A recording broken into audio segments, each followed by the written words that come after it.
Alright guys, welcome back to the channel. Today we have a lot of news to get through. So we're going to try and blast through it. Please, if you're new to the channel, subscribe, like, watch to the end, jump in the comment section, let us know what you think of all the things we discussed today. But let's start off with possibly the most surprising news, and that was the retirement of Josh Taylor due to a reoccurring eye problem. Josh Taylor, someone that I regard as one of the best British boxers we've ever seen, and possibly the best Scottish boxer we've ever seen. I do think he is just phenomenal.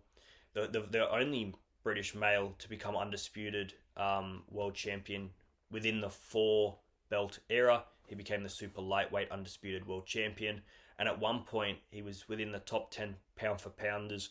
I think he was number 1 pound for pound within England.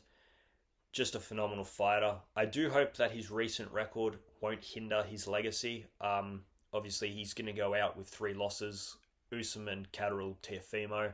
And his last win was that win against Jack Catterall, in which many regard as a loss. So, not the way that he wants to go out, but no doubt a phenomenal fighter. Alright, let's talk about Daniel Dubois. This is, I think, the major talking point over the past 24 hours. If you haven't seen the video, hop on Twitter, hop on Reddit, you'll find it. There's footage going around, and this was first exposed, I think, by Simon Jordan on TalkSport, that Daniel Dubois not only arrived late to Wembley Stadium, about 90 minutes before he was supposed to make the walk, but had a pre-fight party at his house with over 70 guests. Now you couple all of that in with the way in which he lost, and 48 hours ago, people regarding him as a fighter who gave up in that fight. It's not looking good for Daniel Dubois at all, in the way in which all these events have spiraled. Now, obviously I made a video yesterday talking about my opinions on Daniel Dubois. My immediate reaction was I don't think he gave up. It's been another 24 hours. I've watched a lot more angles, a lot more video. I've heard lots of people talking about it. And to hear in the way in which he approached that fight, I think I'm now on the side of he gave up. Unfortunately, I was trying to give Daniel Dubois the credit. I was trying to give him, the best of a bad situation. It's not great, is it? When you look at the thing and he looks at his team, he then jumps up basically on the count of 10, not wobbling, walks to his corner, doesn't look wobbled, and then you add on to this arriving late. All the previous things that we thought about Daniel Dubois when he lost to Usyk the first time, when he lost to Joe Joyce, that he doesn't have it mentally, he does give up when the going gets tough. I heard Tony Bellew today on TalkSport talking about it, and his fight against Usyk, the way in which he reacted when he was basically, when he did get knocked out and the referee stopped the fight, that he was going to get up no matter what, and he was going to, he was willing to die to win that fight.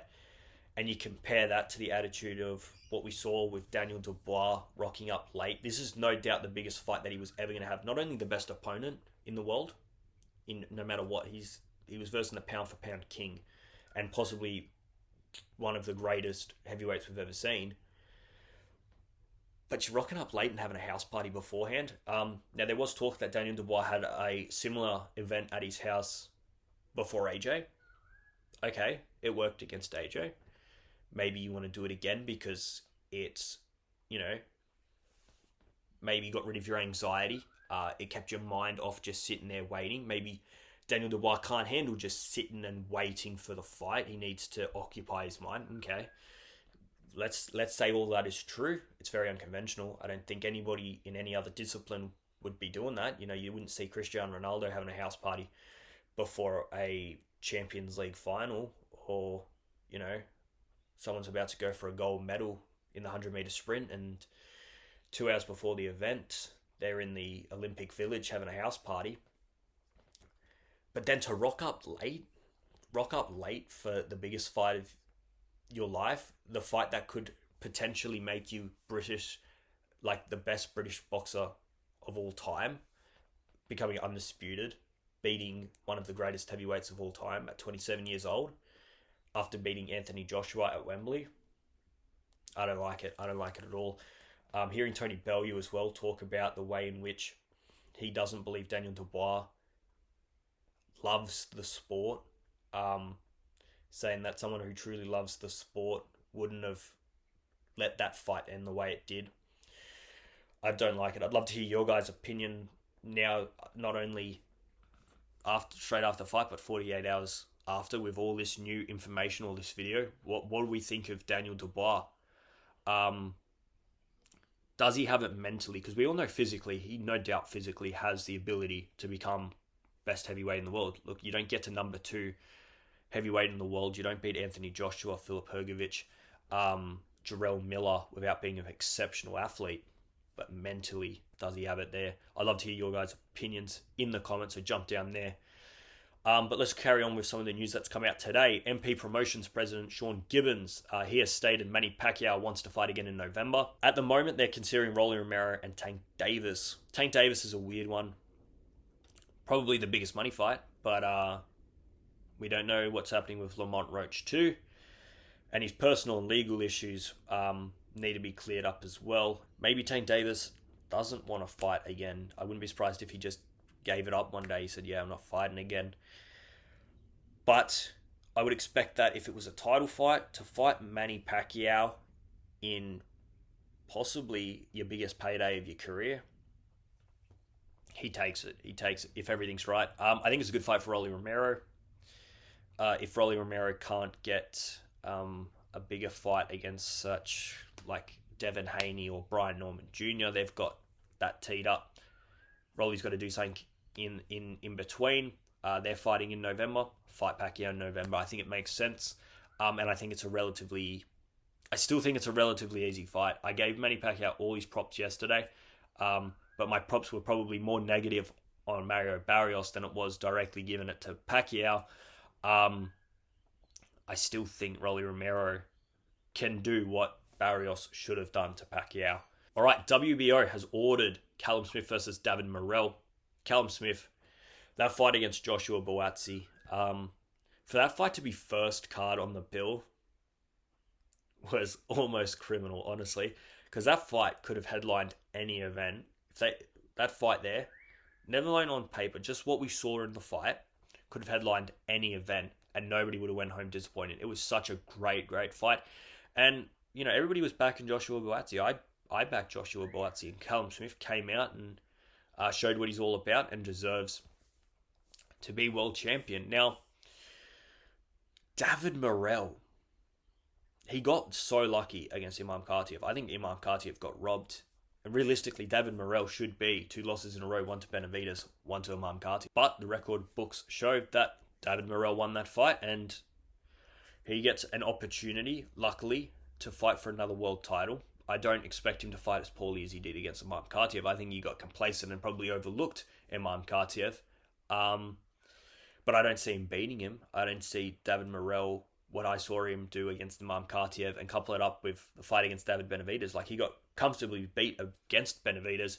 Although he got the late knockdown, Benavidez won that fight quite comfortably. So I think this is going to be, I wouldn't say a cakewalk for Callum Smith. I'm not overlooking David Morrell. I still think there's a very good fighter in there. But recent records show Callum Smith on an all-time high and David Morrell possibly at an all-time low. But he has a chance to redeem himself and really show what sort of fighter he is and could be. Alright guys, only a few more things to talk about today. The WBO will allow Amanda Serrano to retain her featherweight title despite her inactivity in the division, but she will be facing a mandatory challenger.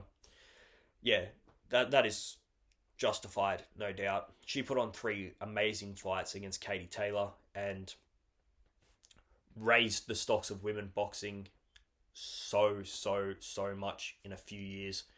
To think where women's boxing was at the start, before Amanda Serrano versus Katie Taylor, to think that they had, 6 million or so people watching live on Netflix, an all-women's card at Madison Square Garden and a sold-out arena. That in itself will make both Serrano and Taylor legends in the sport. And yeah, she was inactive in the division, but what she did for women's boxing as a whole. She deserves to hold on to that title, give her a mandatory challenger, and I expect Serrano to get back in the win column. All right, Jai Opetaia fans, this one here is not something that we wanted to see. Zurdo Ramirez has required surgery on his shoulder, delaying a possible return for him for months now. So this really, yeah, Zurdo Ramirez is going to have surgery. It's not going to really affect his sort of legacy or what he's about. Jai Opetaia needs to seriously consider his options here. If there's no sort of contract in place or agreement or mandatory in place for when Zurdo Ramirez returns, that Jai Opetaia is his first fight, no matter what, Jai, if you don't see the chance in which you fight Zurdo Ramirez within the next 12 months, don't stick around. I wouldn't stick around. I think he needs to just say he's the best in the division by far, and nobody wants to fight him, and that's a problem. And now Zurdo Ramirez has an excuse. He has an excuse. It's a legitimate excuse, but it's an excuse nonetheless. Jai, you're at 30. Don't sit around for another 12 months hoping for a fight against Zurdo Ramirez. Get yourself up to heavyweight. Put the weight on. Have a few fights to ease yourself into the heavyweight division, and then make a push. You've got someone there right now at 38 who took the same road to get to where you are right now, and he's the best in the world. I'm not saying Jai Opetaia is going to reach the heights of Usyk, but there's a lot of similarities between the two, and I think Jai Opetaia, if he moves up to heavyweight, it won't be very long and we'll be seeing him in the top 10 in the world in heavyweight. I honestly believe that. I think he's that good. It'll just take a few years for his body to really get used to that heavyweight division. All right, guys, that is all the news for today. If you are new to the channel, do please like and subscribe. If you made it this far, hit a like. Go into the comments, let me know your thoughts about anything we talked about today. I do want to hear everyone's opinion on Daniel Dubois and what we think of this almost circus-like thing that we've seen over the past 48 hours. I will be making more videos during the week talking about the weekend's action. We have Xander Zeiss and Jorge Garcia Perez fighting for that vacated super welterweight belt, and we have the GOAT Clarissa Shields taking on Lani Daniels. So a big weekend of fighting. I'll be making videos throughout the week. I do want to thank everybody for the interaction that I got on the videos from the past few weeks. The videos are starting to really build. We're getting more and more views on the videos, more likes, and all of that helps. We're on the road to 100 subscribers. So like I said, if you stuck around this long and you're not subscribed, hit that subscribe button. Boxing content almost daily. I'm really trying to pump out the content. And the more subscribers, the more views, the better quality that these videos can become. We can get a set going, we can get a better camera going, and all of that comes with time. All right, guys, I'm out of here. See yous.